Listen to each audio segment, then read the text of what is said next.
Hello everyone, আমি সুপ্রিয়া। তোমরা দেখছো সুপ্রিয়া লাইফস্টাইলে। আমার এই নতুন চ্যানেলে তোমাদের সবাইকে স্বাগত জানাই।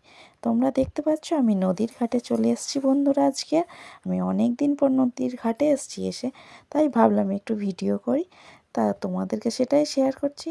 এসে দেখলাম এখানে নৌকা চালাচ্ছে, দেখো কত সুন্দর লাগছে। আর আমিও অনেক দিন পর নদীর পাড়ে গেছি, খুব সুন্দরই লাগছিলো। তা আমি একটু ঘুরে ঘুরে চারিপাশটা দেখছিলাম।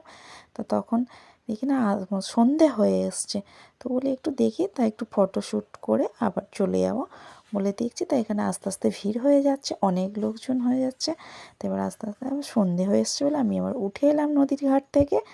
দেখো বন্ধুরা, আমি আস্তে আস্তে, এত সিঁড়িটা ভাঙা ছিল, ফাঁকা ফাঁকা ছিল, ভয়ও লাগছিল খুব।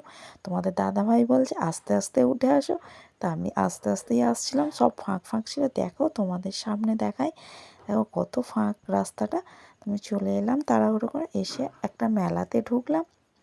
মেলাতে দেখো প্রচুর দোকান বসেছে, খাবারের দোকান, খেলনার দোকান, দেখে কারেন্টের তলা বসেছে। মেলাতে যা যা বসলে সুন্দর হয় সেগুলো সবই বসেছে। তা আমরা একটু মেলাতে ঘোরাঘুরি করছিলাম। করতে করতে দেখো কত সুন্দর, কত কিছু বাচ্চাদের বাঁশি, বেলুন সব বসেছে দোকানগুলো।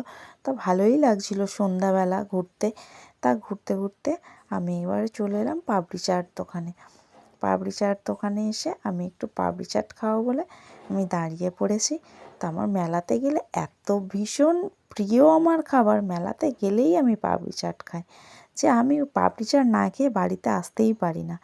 তা আমি পাপড়ি চাটটা খেতে চলে আসলাম। তোমাদের দাদাভাই বললো কী খাবে চলো, আমি বললাম আমি পাপড়ি চাটই খাবো। তা আমি চলে এলাম এখানে। দাদাভাইকে বললাম যে আমার জন্য পাপড়ি চাট বানাও। তো উনি বানাচ্ছে, আমি দাঁড়িয়ে আছি। দেখো পাপড়ি চাটটা আমি নিলাম, নিয়ে ভালোই টেস্টি হয়েছে। খেলাম, এখানে খেয়ে নিয়ে এবার আমার ছোট্ট পুচকুর জন্য একটু খেলনা দোকানে গেলাম। খেলনা পছন্দ হচ্ছে না, তবুও দেখি বলি পুচকুর জন্য একটা খেলনা নেব।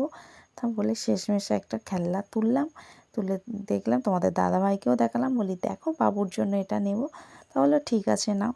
তা বলে আমার নিয়ে আবার পুচকুকে একটু মেলাতে আমি ঘুরতে নিয়েছিলাম, কিন্তু বেশ ঠান্ডা পড়েছে।